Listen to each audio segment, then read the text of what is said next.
Bunge la Kitaifa hii leo kuidhinisha mikakati ya mchakato wa hoja ya kumbandua naibu wa rais Rigathi Gachagua kutoka afisini. Wakenya wengi wazidi kueleza mahangaiko yao kwa kusitishwa kwa malipo ya huduma kupitia bima mpya ya afya ya SHA. Mashirika ya kutetea haki za binadamu ya kongamana hii leo kujadili mapendekezo ya mabadiliko katika kipengee cha 37 cha katiba kinachowapa Wakenya uhuru wa kufanya maandamano. Na mtazamaji, na ndizo baadhi tu ya taarifa ambazo tumezipatia kipaumbele zikitiwa sauti na Elizabeth Atieno. Mtazamaji, unatupata mbashara kupitia mitandao yetu ya kijamii TV47. Jina langu ni Ruga Eval. Hujambo na karibu. Bunge la Kitaifa, mtazamaji, linawataka Wakenya kujihusisha na kutoa maoni kuhusu hoja ya kubanduliwa kutoka afisini kwa naibu rais Rigathi Gachagua. Wakenya sasa wanahitajika kutoa maoni yao kupitia njia ya moja kwa moja ama kupitia barua pepe katika vikao hivyo vitakavyofanyika Ijumaa hii kote nchini kuanzia saa 2 asubuhi hadi saa 11 jioni. Mtazamaji, nataka tuungane na mwandishi wetu wa habari za kisiasa Elizabeth Matukio, tukimpata moja kwa moja kutoka katikati mji wa jiji la Nairobi pale Bunge Towers. Karibu kwenye taarifa zetu za Matukio TV47. Liz, wanasema nini huko? Naam, Ruga Eval, kama ulivyosema ni kweli, zoezi hilo la kumbandua naibu wa rais Rigathi Gachagua, mchakato mzima ulianzia hapo jana. Hii leo wabunge wapo katika mkao ambao ni mkao maalum na mkao wa faragha kutafuta njia ya kufanya ile ambayo inafahamika kama kukusanya maoni ya Wakenya na kusikia maoni ya Wakenya. Kwa lugha ya Kizungu wanasema ni public participation, na njia ya bunge la kitaifa kuhakikisha kwamba kila Mkenya anafikiwa na anaweza kutoa maoni yake kuhusiana na mchakato mzima wa mswada huu ama hoja hii ya kumbandua naibu wa rais Rigathi Gachagua. Kumbuka wakati ambapo wanajadili pamoja na modalities kwa lugha ya Kizungu ama njia ambazo na mbinu ambazo watatumia kuwafikia wale ambao ni Wakenya katika taifa hili la Kenya na katika kaunti zote 47, pia wanalijadili swala ambalo linahusiana na usalama wao. Kumbuka hiyo jana, na ambaye ni kiongozi wa wengi Kimani Ichung'wah alisema kwamba balitu na wabunge kutakiwa kushiriki katika zoezi hili la mno ni kwamba pia usalama wao unahitajika. Na kumbuka pia wakati ambapo wanaendeleza hili, maswali kuhusiana na mahali ambako watakuwa wakielekea na usalama wao ni kitu ambacho pia kitakuwa kizingatiwa, na pia jinsi ambavyo maeneo mbalimbali watakako kuwa wakikwenda ni kwa namna gani watakwenda kwa makundi ama watakwenda kwa namna gani. Kumbuka tofauti na bunge la Seneti ambapo kunahitajika kamati ya kufanya kukusanya maoni ya Wakenya, katika bunge la kitaifa ni tofauti. Na kumbuka hili ndilo zoezi la kwanza kutekelezwa katika bunge hili na chini ya katiba ya mwaka 2010, na haya ni baadhi ya masuala ambayo ni muhimu ambayo wanaangazia. Kumbuka baada ya mkutano huu wa faragha ambao wanafanya kwa lugha nyingine unafahamika kama kamkunji, baada ya kuzungumzia hayo, baadaye spika wa bunge la kitaifa Moses Masika Wetangula atahitajika kuja mbele ya bunge hili saa 8:30 kuwajulisha wabunge wote ama nyumba yote kwa pamoja baadhi ya yale wamekubaliana na jinsi ambavyo watafanya public participation na kukusanya maoni ya Wakenya kuhusiana na hili. Kumbuka vikao vya hapo kesho katika communication yake ya siku hii ya leo ni kwamba havita kuwepo ili kuwaruhusu kujipanga kuelekea katika public participation. Bali na hilo, siku ya Friday ambayo ni Ijumaa watakuwa wakifanya masuala ya kukusanya maoni katika kaunti zote 47, na siku ya Jumanne ambayo watakuwa wakikusanyika tena katika bunge hili na kuanza ule mchakato wa kujadili hoja yenyewe ya kumbandua naibu wa rais, mchakato ambao utaendelea kuanzia saa 3 asubuhi. Kisha baadaye mwenye ambaye amewasilisha hoja ambaye ni mbunge wa Kibwezi West anafahamika kama Mwengi Mutuse, baadaye atapewa lisali 1:30 kuweza kujadili mengi zaidi kuhusiana na hoja hiyo na mashtaka ambayo aliwasilisha 11 pamoja na ushahidi wake. Atakuwa na lisali moja unusu kuweza kujadili hayo, na baadaye pia naibu wa rais ambaye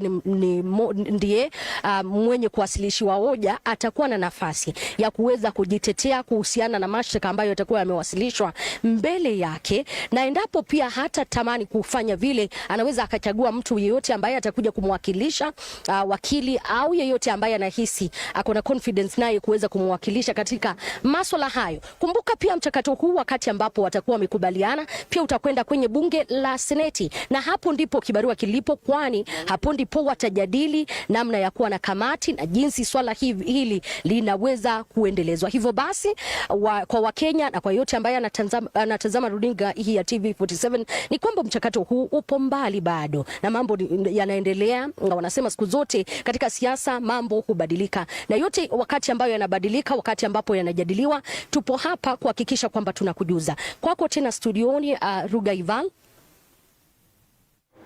Naam, asante sana Elizabeth Mutuko, tukimpokea moja kwa moja kutoka katikati mwa jiji la Nairobi. Asante sana kwa kutupasha hayo ambayo yanajiri ndani na nje ya nchi ya Kenya kuhusiana na mswada huu wa kumbandua naibu rais Rigathi Gachagua. Ni taarifa mtazamaji ambayo tutaendelea kuifuatilia na tutakuwa tukikuletea kwa njia ya kina kabisa kwenye taarifa zetu zifuatazo. Mbali na hayo kidogo mtazamaji, Rais William Ruto hii leo anatarajiwa kuongoza hafla ya ufunguzi wa maonyesho ya Magical Kenya Travel Expo katika bustani ya Uhuru, kaunti ya Nairobi. Hii ndio mtazamaji mara ya kwanza kwa Rais William Ruto kujitokeza hadharani baada ya siasa za hoja kumbandua naibu wake Rigathi Gachagua kuchacha na kuwasilisha kwake bungeni hapo jana. Hebu tusikize yanayojiri huko moja kwa moja.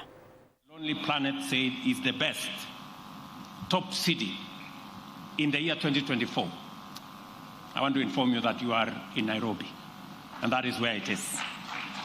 Kenya, as we all know and has been said ably, is the cradle of humanity, with a wealth of archaeological evidence identifying the East African savanna as the site where our earliest ancestors lived.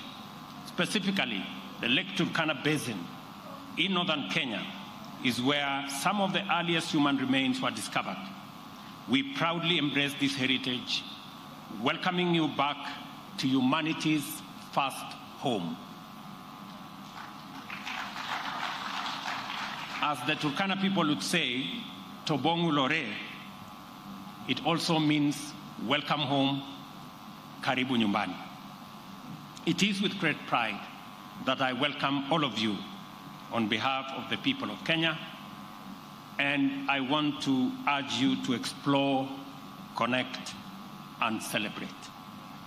Today marks the official opening of this year's edition of the Magical Kenya Tourism Expo, a critical event, especially as it takes place against the backdrop of a resurgent tourism sector. The name Magical Kenya reflects our status as a premier global tourism destination, and the Expo serves as a top platform. Na moja kwa moja kutoka bustani ya Uhuru, Rais William Ruto akizindua hafla hii ya Magical Kenya Travel Expo mwaka ni wa 2024. Basi pia taarifa hiyo tutakuwa tukifuatilia kwa ukaribu kabisa na tutakuwa tukikuletea kwa njia ya kina kwenye taarifa zetu zifuatazo. Kwingine kwa mtazamaji, wagonjwa katika hospitali mbalimbali katika kaunti ya Migori wanakumbwa na changamoto kufuatia mpito kutoka bima ya NHIF mpaka SHA. Hospitali nyingi katika kaunti hiyo zimekumbwa na msongamano mkubwa wa wagonjwa ambao wamelazimika kulipa pesa taslimu kufuatia kusitishwa kwa utumizi wa bima ya NHIF. Wagonjwa wengi bado wangali kusajiliwa katika bima ya SHA, huku wahudumu wa afya wa nyanjani wakitoa hamasisho na mafunzo ya jinsi ya kujisajili kwenye mfumo huo mpya wa bima ya afya ya SHA. Saying had not come by the first day of this SHA. Now the patients are coming, some of them were capitated here last quarter. Now there is no capitation. They've not been registered to SHA. So it gives us a lot of challenge that we are just treating them through cash.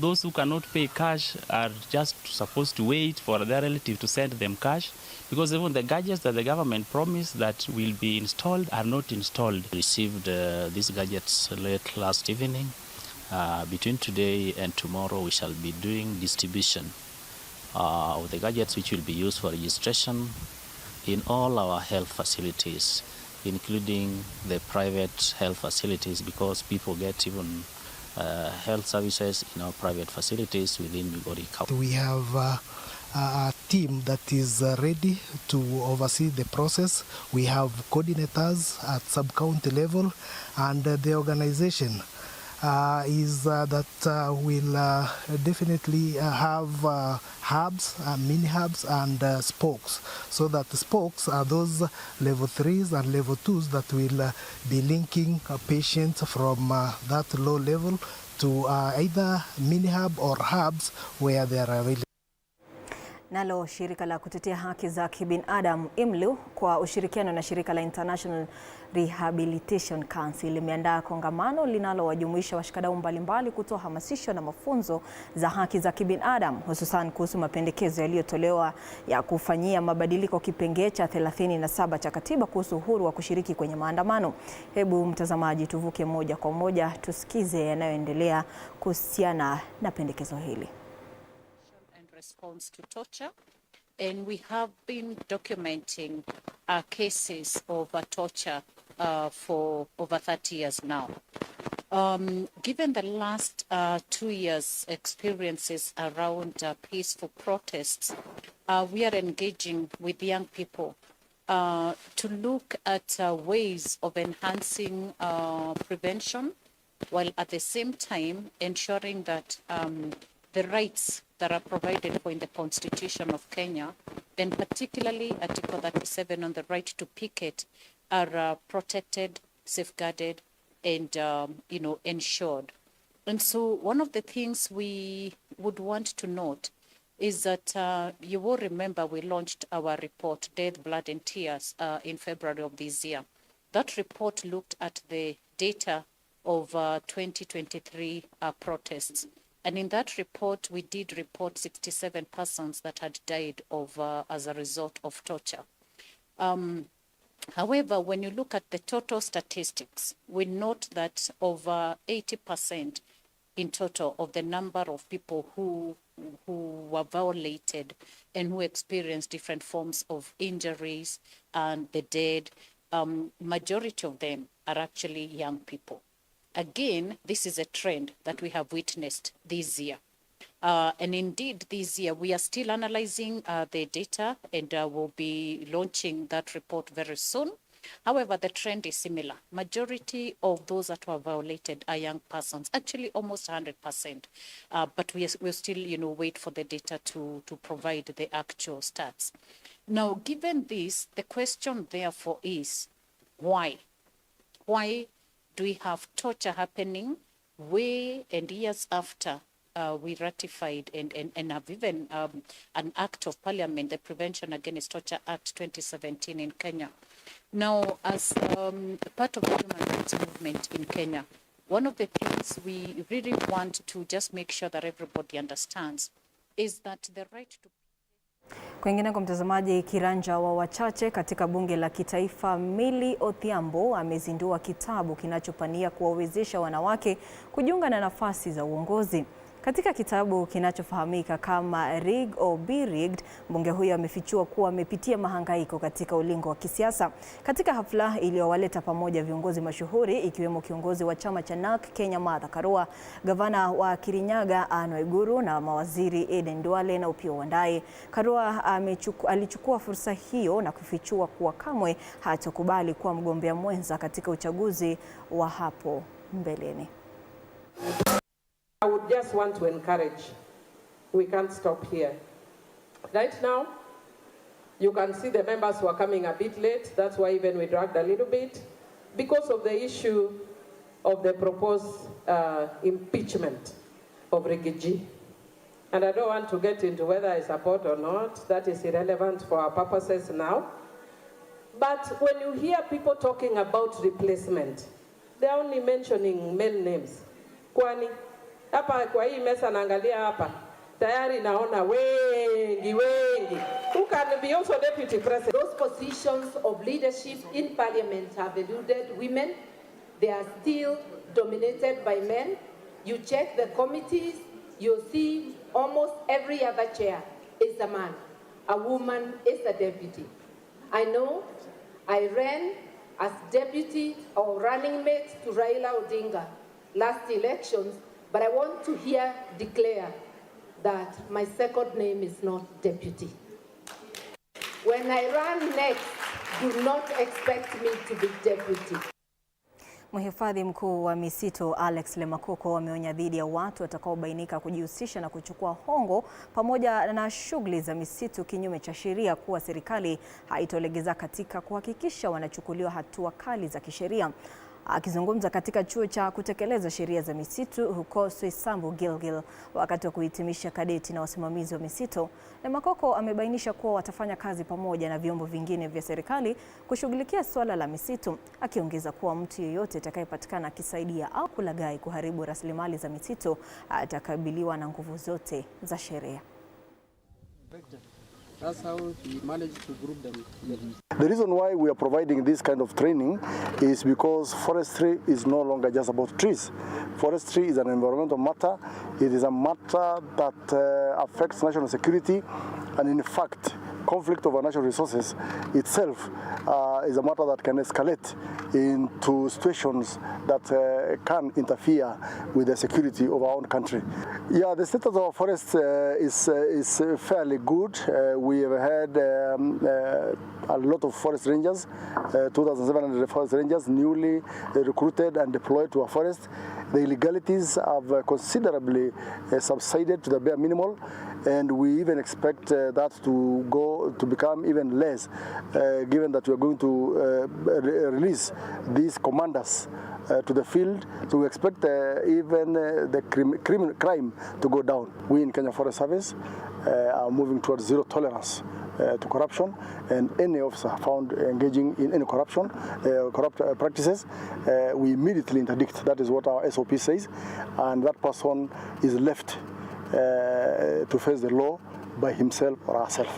I really want to let you know that the PS National Treasury and the leadership at the National Treasury is really supportive towards the agenda of forest conservation, the planting, the growing and the conservation of trees.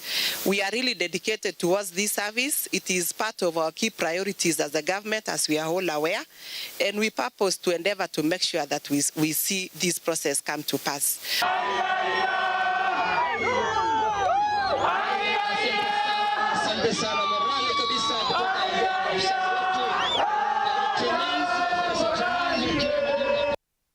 Na mtazamaji, sasa tuangazie taarifa hii ambayo imekuwa ikigonga vichwa vya habari. Kaimu afisa mkuu wa bima mpya ya afya ya SHA Elijah Wachira amesema kuwa kufikia sasa wameweza kuwahamisha wananchi milioni 8 kutoka kwa mfumo wa awali ni werathi wa afya NHIF hadi bima mpya ya SHA. Idadi hiyo ikiwa ni asilimia ya 85 ya malengo ya idara yake.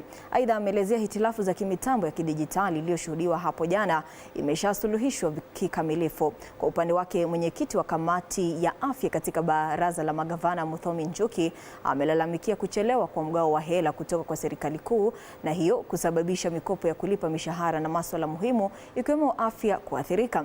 Magavana hao aidha, mtazamaji, wamo kwenye kikao cha siku ya pili mjini Naivasha kupigia sasa mpango huo mpya wa SHA na jinsi watakavyomdu gharama za kuendeleza vyema, kwani wameelezea wasiwasi wao kuwa huenda hautafaulu ikiwa hela hazitokuwepo kuufadhili. Services and the implementation of development projects have been paralyzed due to delays in release of shareable revenue by the National Treasury. Many counties have made arrangements with money lending institutions to ensure their workforce is remunerated. But this arrangement has become costly due to monthly salary overdrafts, and we hope that this situation will not push our workers to take drastic measures which we have experienced in the past, which include drowning their tools and what we have just been through in the last few months with the doctors and the other health workers, including the clinic officers. This is something we need to discuss and have a sustainable solution so that we can have our civil servants who work in the health sector provide services uninterrupted so that we can be able to achieve the UHC. It is not possible for me to conclude my remarks without mentioning human resource for health, which is a critical pillar in achieving UHC. As you know, human resources are central to health services delivery, and county governments continue to prioritize and step up human resources for health capacity, both in terms of numbers, distribution of skill sets, and despite this, remarkable progress has been made to ensure that the pillars continue to face solutions that are tailor-made to deliver to this cause. Our counties continue to face challenges, partly because of the late disbursement from the National Treasury, and it is my hope that this meeting takes a critical review of this area. Na mtazamaji, na sasa tuangazie taarifa ya siasa ambapo chama cha Ford Kenya kimekanusha madai kwamba kinapanga kuvunjwa katika juhudi za kujiunga na chama tawala cha UDA, kikisitiza kuwa kiko chini ya mrengo wa Kenya Kwanza ndio kama vyama vingine tanzo. Akizungumza hapa jijini Nairobi kwenye hafla ya kumwidhinisha Meja Wafula Mutacho kuwa kaimu mwenyekiti wa chama hicho kaunti ya Trans Nzoia, Katibu Mkuu John Chikati amepuuzilia mbali madai hayo na kuyataja kuwa uvumi usio na msingi. Haya yanajiri huku muungano na utawala wa Kenya Kwanza ukiendelea kuviomba vyama tanzo kusambaratisha shughuli zao na kuunda chama kimoja chenye nguvu za kisiasa hapa nchini Kenya. Chikati ambaye pia ni mbunge wa Tongaren, kaunti ya Bungoma, amesisitiza umuhimu wa ushirikishwaji, akimwelekeza Meja Mutacho kuwashirikisha wadau wote wakiwemo wale wanaotofautiana naye katika uongozi na usimamizi wa chama hicho.